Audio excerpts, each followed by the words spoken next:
So, billionaire investor Charlie Munger once asked this group of kids at a family gathering to solve a riddle. Oh, I love this one. Yeah, it's a great one. So he says a man becomes the national champion of a one-on-one sport twice in his life. But there is a 65-year gap between his first championship win and his second win. So, what is the sport? Right. And while you, the listener, let your brain just sort of chew on that 65-year gap, maybe you're thinking, I don't know, tennis or boxing or chess. We actually need to talk about the mechanics of how your brain is processing that riddle right now, Exactly. Because according to the source material we're pulling from today, you are going to make roughly 35,000 decisions before you go to sleep tonight. which is just a wild number when you think about it. It is. And that's why it's Sunday, March 29, 2026, and our mission today is very, very specific. We are going to upgrade your brain's operating system. Yeah, a much-needed upgrade for most of us, honestly. Seriously. Like, if you are listening to this deep dive, you devour information, you love to learn. But that constant stream of data leads to massive information overload. I mean, those 35,000 daily decisions are just draining your cognitive battery. Completely draining it. It leads directly to decision fatigue. And the fallout from that fatigue is where we see these just catastrophic failure rates in life. Right. We're dissecting this incredibly dense, highly practical video transcript by Hamish Madan. It's titled Think Like a Genius, and the statistics he highlights in there are a total wake-up call. Like 90% of trainers lose their money in the market. Wow. 90% of startups fail. He even points out that there are 3.6 million engineering students entering the field, and millions of them spend 4 years getting a degree they ultimately regret. Just because they never actually wanted to be engineers in the first place. Exactly. They were just running on default. Okay, let's unpack this. Because if 90% of our default decisions lead to failure or regret, we really have to look at the mechanics of those choices, right? We do.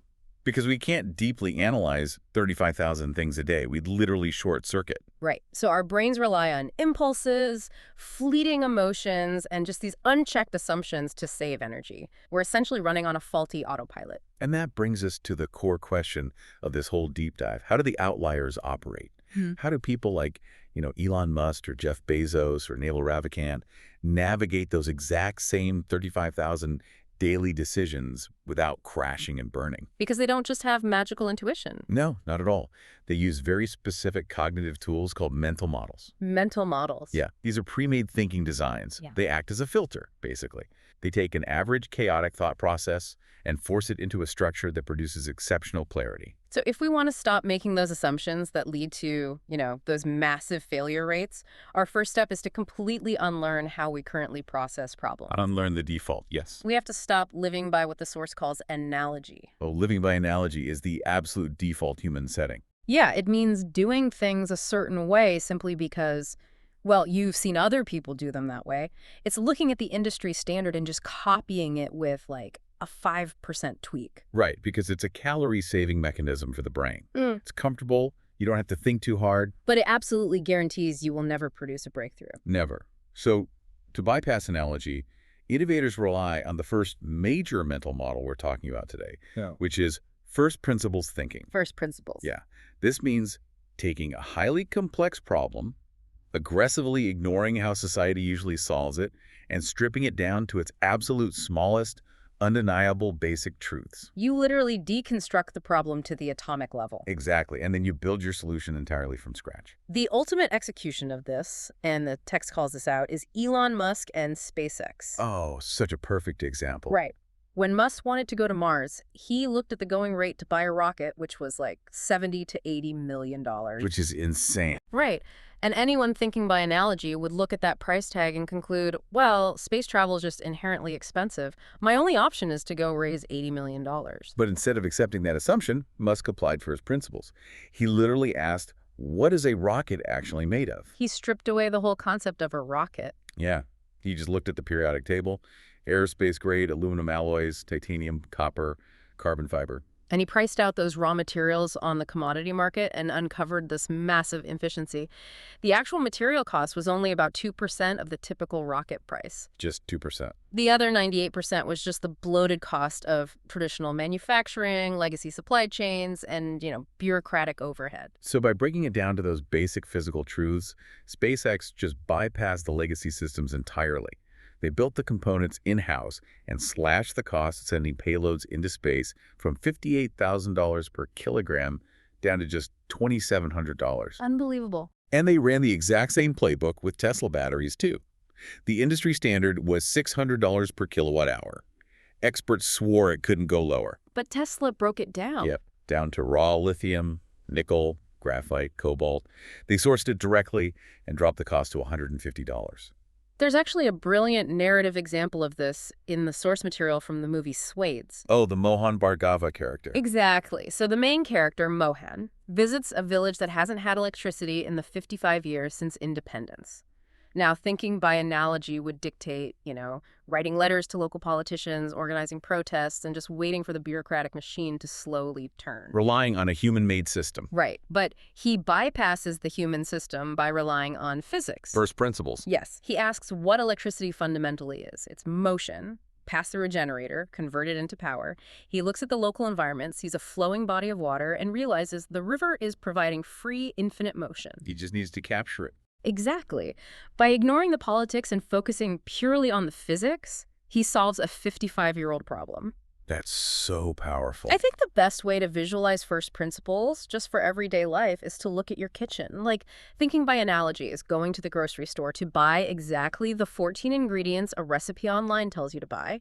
And if you're missing one, you completely panic and abandon the meal. You order takeout. But first principles thinking is just opening your fridge, seeing a raw tomato, an egg, and some flour, understanding their fundamental chemical properties, acid, fat, gluten, and figuring out what entirely new thing you can build from scratch. That is a great way to put it. But I am going to push back on this a little bit. Okay, let's hear it.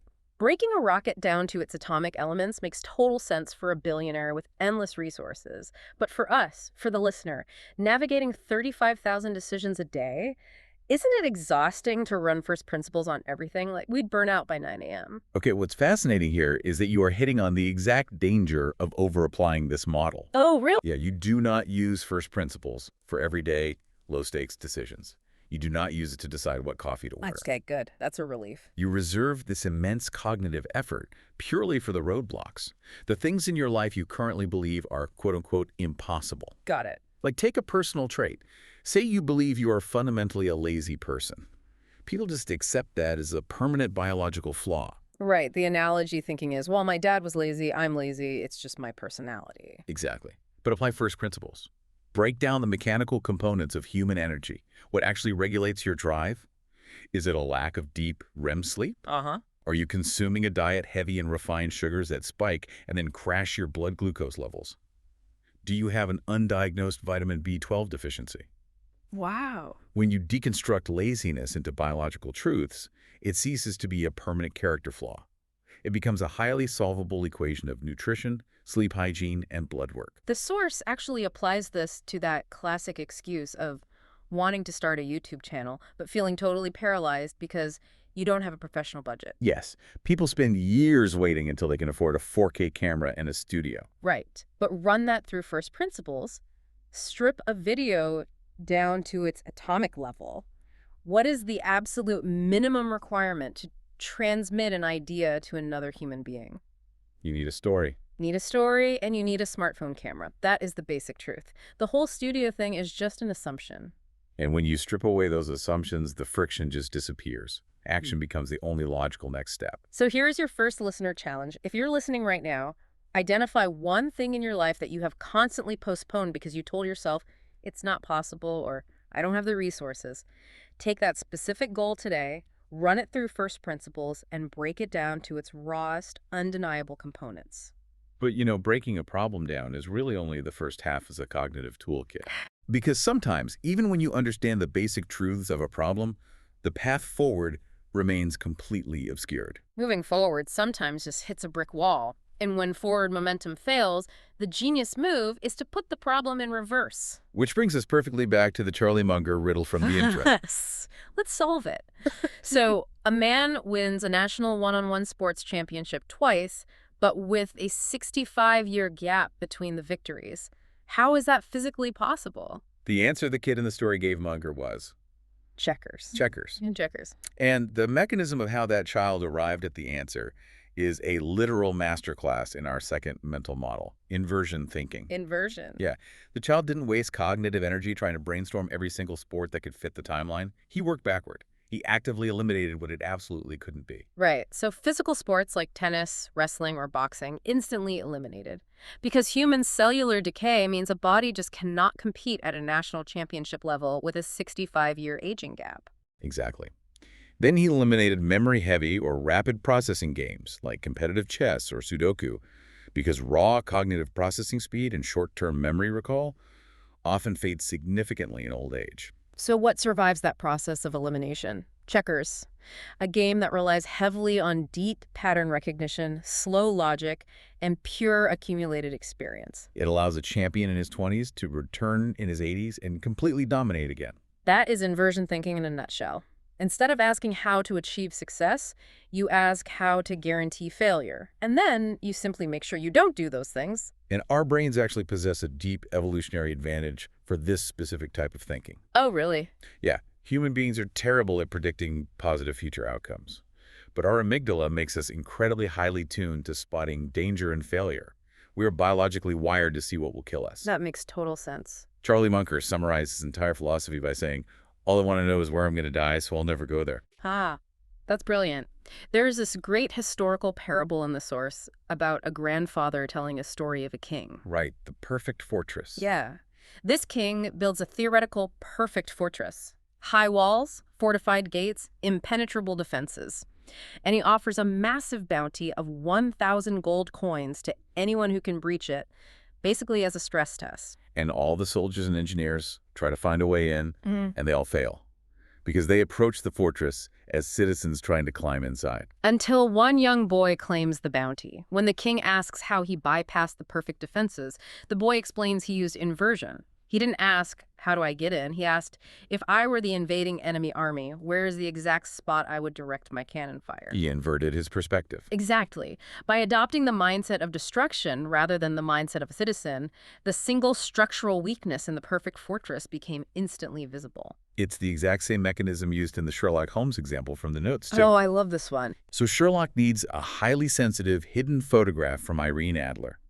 He knows her house is massive, and searching it room by room for a hidden compartment would take days. It would totally alert her to his presence. So he inverts the problem. Right. He fakes a fire alarm in the street outside her window. He artificially triggers the ultimate failure state, the house burning down to the ground, just to watch her reaction. And she immediately sprints to the secret panel to save the photograph, revealing the hiding spot in seconds. He stops looking for the positive outcome and deliberately triggers the negative one to force the truth to the surface. Okay, there is a math trick in the transcript that perfectly isolates how our brains freeze when moving forward, but easily solve complex things in reverse. Let's do it. Okay, if I ask you right now, quick, what is 4% of 25? I mean, my prefrontal cortex immediately freezes. Calculating 4% requires moving decimals, and under pressure, the mental math just feels heavy. Right, but if I use inversion and flipped the equation, what is 25% of 4? The answer is 1. It takes 0 effort.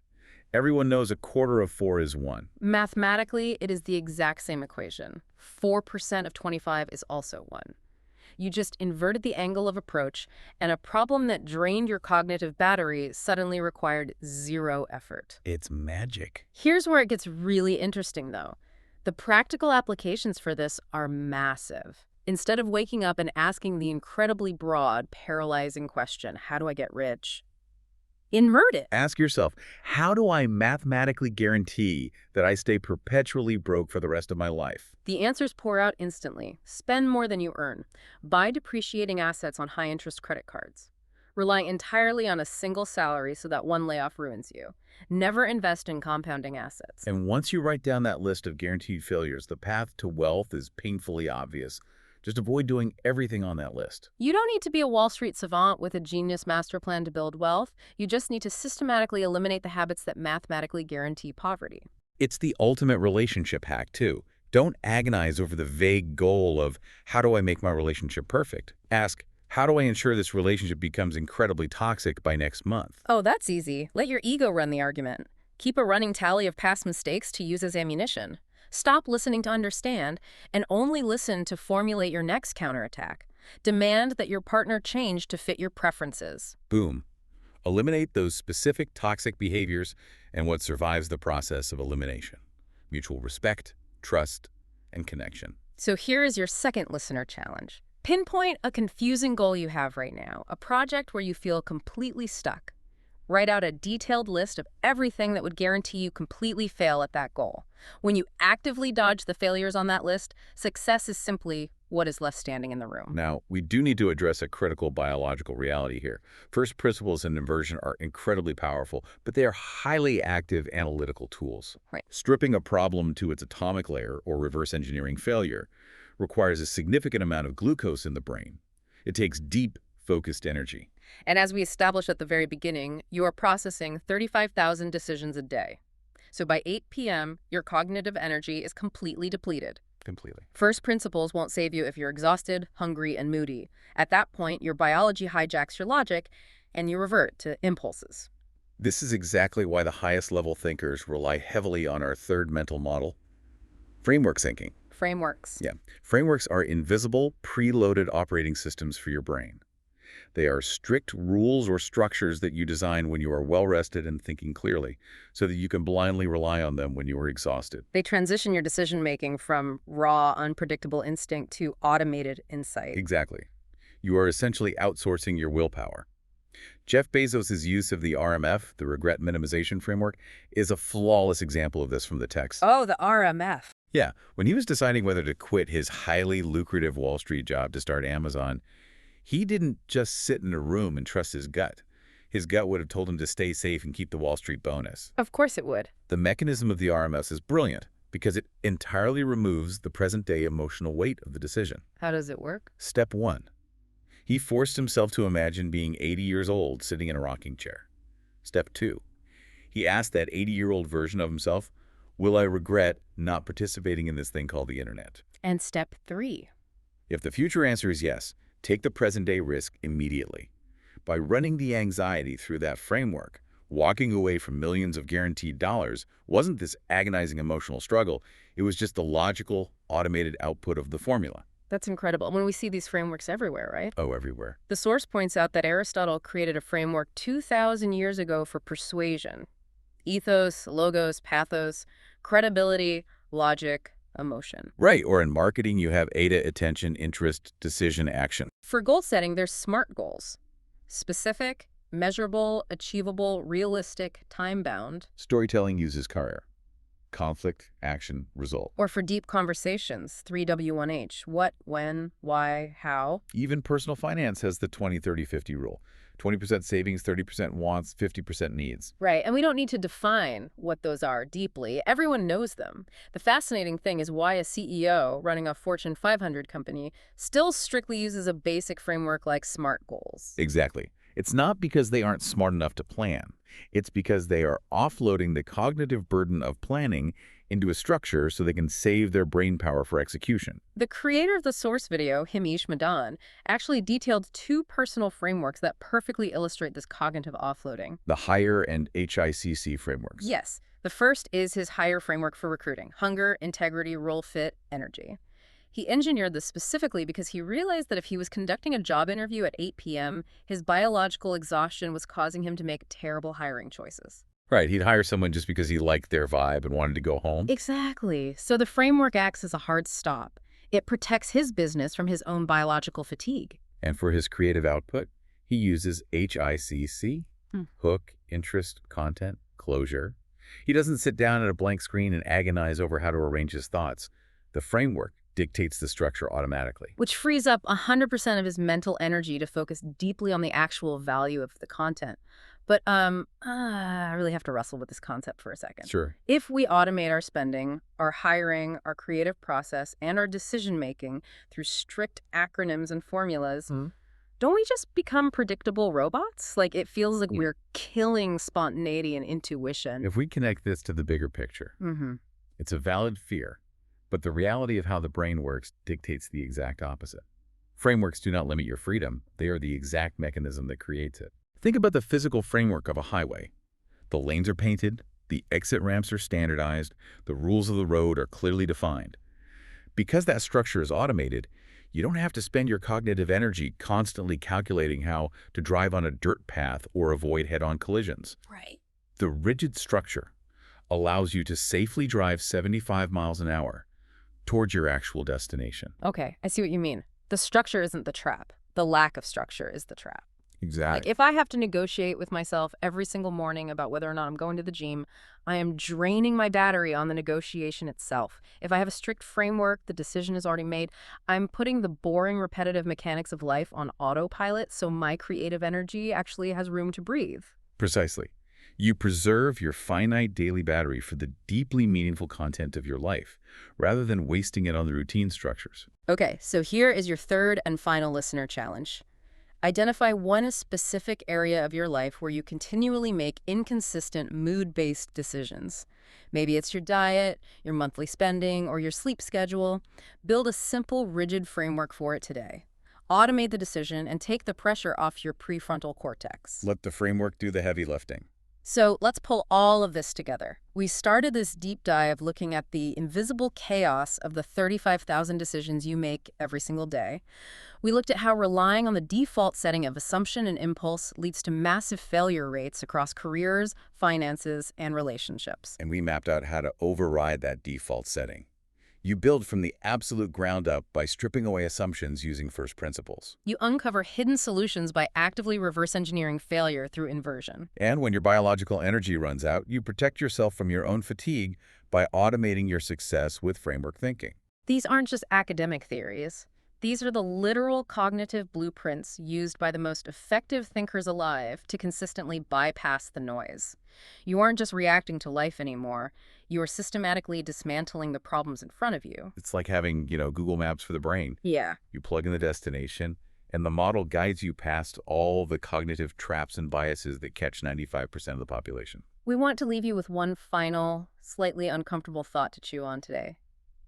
If our entire reality, the successes we build and the failures we endure, is fundamentally shaped by the mental models we consciously or unconsciously use, think about your most deeply held, stubborn belief right now. The one opinion or worldview you are absolutely, unquestioningly sure of. What would happen if you ran that exact belief through a brand new mental model today? Would it survive the brutal teardown of first principles? Or would inversion expose a glaring flaw in your logic? It makes you wonder how much of what we know is just an untested assumption.